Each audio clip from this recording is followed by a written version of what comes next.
निवेदन शासनाने जे 2 सप्टेंबर रोजी जो निर्णय घेतला, मराठा कुणबी आणि कुणबी मराठा हे सगळे एकच आहेत आणि त्यांना वाट मोकळी करून दिली आणि 100% ओबीसी मध्ये त्यांना टाकण्याचं जे महापाप इथल्या फडणवीस सरकारने केली, ओबीसीचा गळा केसानी कापला, त्याच्या विरोधामध्ये हे निवेदन तात्काळ हे निर्णय 2 सप्टेंबरचा रद्द करावा, अन्यथा ओबीसी समाज मोठ्या संख्येनं रस्त्यावर येईल।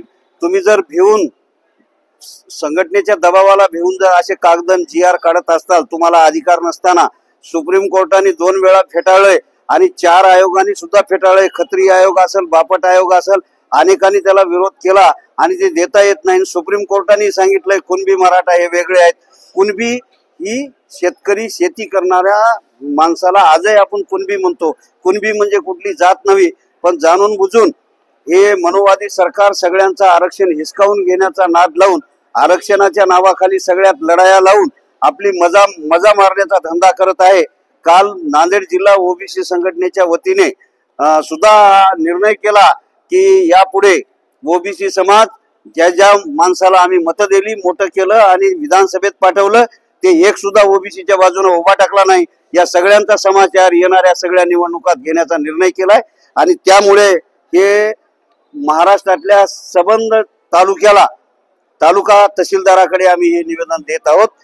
अखिल भारतीय महात्मा फुले समता परिषदेच्या वतीनं आदरणीय भुजबळ साहेबांच्या नेतृत्वात हे निवेदन संपूर्ण महाराष्ट्रभर देण्यात येत आहे।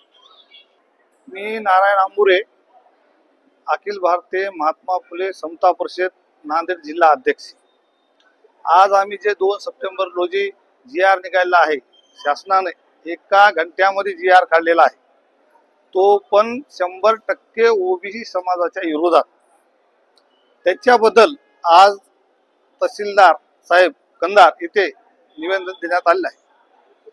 त्या निवेदनाचं आमचं म्हणणं एकच आहे की बाबा आज 65% समाज ओबीसी आहे, तो गोरगरीब आहे, त्यांचा केसानं गळा सरकारनं कापला।